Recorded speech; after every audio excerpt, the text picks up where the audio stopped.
I got to tell you something. I was sitting in my house last night, jumping off my couch. I'm going, oh, my wife is shopping for Christmas online. I'm sitting on the couch. My dog is looking at me. My New York Knicks go into that rat house in Brooklyn, that fucking rat infested, that disgusting place. They all flipped. Yeah, they all flipped. flipped. All those are all Knicks fans that flipped. I don't know. In the Henry, witness protection program inside that fucking arena. You may fold under questioning. Bunch of Henry Hills sitting in the fucking crowd. It was literally one of the best basketball games I've ever seen. Reggie Miller's calling the game going. He literally took himself out of being a professional, and he just goes, oh, my God, this is awesome. I missed this. It was back and forth, back and forth, back and forth. Whoever had the ball last. The Knicks end up losing a heartbreaker. Bad foul call, 112 to 110. But I will tell you people this. I would rather take my young, scrappy, defensive playing New York Knicks team than that pile-on bunch of baby fucking rats who have Hall of Famers who complain out there. God, I love the Knicks. God, I love the Knicks. There you go. I can't argue with that. No. I'm trying to think of a world where another team comes into Boston and, into Cambridge. The Cambridge cocksuckers, right? And then everybody's going to fucking jump on them and not be Celtic fans anymore. I don't know. I don't know, Paul. It's a weird one. That's a weird one to me. That's actually a great point you just made. What do you do if a new team comes into Massachusetts and one of your family members or close friends goes, dude, I'm just jumping ship. We don't know what we're doing there. I love these new colors. It's like, it's sickening. It's fucking sickening. Yeah, but you know what the advantage is you get to see who people are. All these people that you thought, were all right. You're like, oh, so that's all it took. Yeah. Now, in defense, if you're a really old Nets fan, I can go with that because they were originally the New York Nets with Dr. J. Julius Irving. Yeah. When me and you saw that old man who walked up to the foul line and did this, remember? And then he would go like this. Oh, yeah. It was him and his wife, and they gave him a jersey, and he would go like this. And then when the guy would make it, he'd go. Yeah.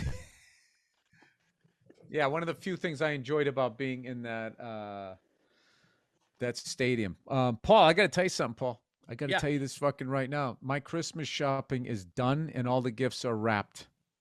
What? I already have a tree. I bought a little spray bottle. I spritzed it. I got the water in. I got the little thing in there to keep the thing alive. I'm done, dude. I got some knickknacks here or there. I got stocking stuffers left, Paul. I'm dotting all the I's. I'm crossing all the T's.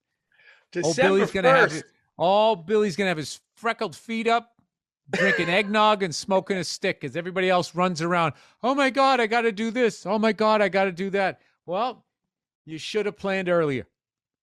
Should have been like me, Paul. This year, I decided to be a role model of the holidays. I think you got all your T's crossed your eyes. You're seeing the NFL good. December 1st, there's no Christmas shopping. I'm sure the dishes are done. I mean, you're on your game. The kid is on his game. Not only the dishes done, Paul. I checked the butter thing to make sure if we don't have any butter, I take one out. So the next morning, if I make pancakes or I make some toast, that is spreadable butter. Nice. It's not a hard, yeah. Yep. I went by the hardware store. I got a little countertop thing to wipe it off so it stays so fresh and so clean. Like Andre 3000 used to say, right? So fresh and so clean. Was that with them? Outcast? Well, yeah. Well, my room is a mess. Okay. My room is a mess. I have no shopping done yet. But guess what? Paulie's got his last show tomorrow night at a casino in Pennsylvania. And then the kid's not working until January. That's where I blew it. That's the shit right there, buddy. I'm going to tell you, everybody listening, if you really want to know how to live your life, Paul Verzi is the man to go to. Paul understands. Paul texted me happy Thanksgiving on Wednesday night and said, don't text me tomorrow because I'm going to have my phone off because I'm not a fucking animal. The man just understands. I sat there all day there. Happy Thanksgiving to you too. Dad, what? Hang on. Happy Thanksgiving to you too. Yeah. Bless you and your family also. We have to get together. So Paul said happy Thanksgiving to the people he needed to say happy Thanksgiving to and then shut his phone off. The way you just said, you see who people are when a new team comes and they jump ship. It's the same thing during holidays and important times. You want to see a fucking people that are like this when their kid is tugging on them saying like, come play with me. No, can't do it. Okay, Can't do it. So you're calling me we a can't bad have father. I get it. You know what I don't No. like? I don't like the fucking happy Thanksgiving exclamation point. It's like, do I really have to fucking respond to that? There's nothing personal in there. How do I know you just didn't send it to like send? Yeah. And then the fake excitement. Happy Thanksgiving. So you get credit because of the exclamation point. It should if that's a mass text, you should not be able to use any other punctuation other than a period. Don't pretend like you're so excited for me and my fucking happy Thanksgiving when you're really, I'm in the way. You're getting me out of the way. Yeah, Paul, next year, I'm doing what you're doing. I'm telling everybody, happy Thanksgiving. I'm shutting my phone off, and I'm shutting the phone off. I didn't That's what text. I want to do. I didn't text anybody because after Paul sent us that, I was like, "Well, I'm not texting anybody tomorrow." I was like, Yeah, I didn't text I didn't you. either. I didn't text everyone. I didn't text anybody. Beautiful. I was like, "Thanks, Paul." All I did sometimes is I had to check, you know, when I was sitting watching the Lions, I looked at the fantasy score, put it down, but I threw the football with my son. I'm not a fucking animal. Not an animal, dude. Fuck that. Paul, you know what? You know what? On top of all of that, you're reasonable. I mean, that's we've known that. Well, and you are not impressed by any bridge unless it has an overhang to let you know. Yeah. I don't like those little Paul ones. is a suspension bridge. Don't come at me with you just, one side of the bank to the other. No. Yeah. What about a bridge, Paul, that is not a suspension bridge, but if you jumped off it, you could still die? It's like make an impression. If you're a bridge or in tunnel, make an impression. That's all. I want to feel it. What do you like? What do you look for in a tunnel?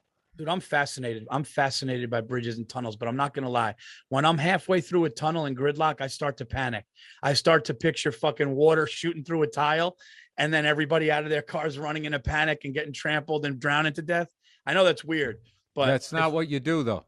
What do you mean? You run towards the water and you do a big inhale and you get it over with quick. You run at that water like it's 4th and goal, and you know you don't have an offensive line, and you just fucking end it.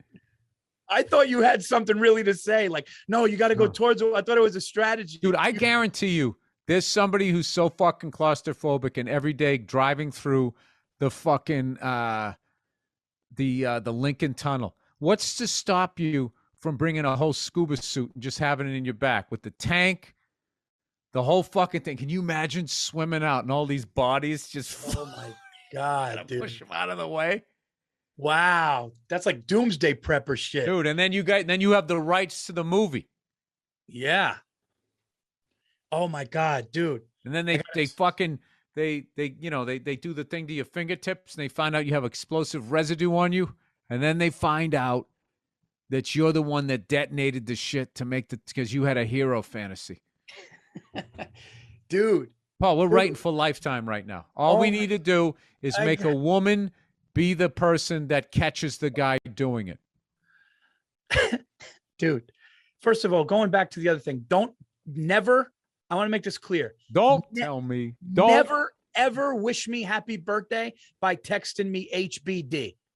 You might as well say, I take that as you don't give. I'd rather you not say it than just text me HBD. What if they're driving and their kids and they're risking their kids' lives? So that's all they can do before they rear end that semi. Then I need the follow-up text explaining that. You need a video. No. I need the follow-up text going, hey, dude, the only reason why I did HB, I was in it with the kids. I just didn't want you to think I forgot. That's a nice. But the people that just do that, I don't want to hear from you. I don't want to fucking hear from you. Yeah. It means you don't care. It's dude, I got the ladies' tease. You're getting credit for going the full distance, and it's bullshit.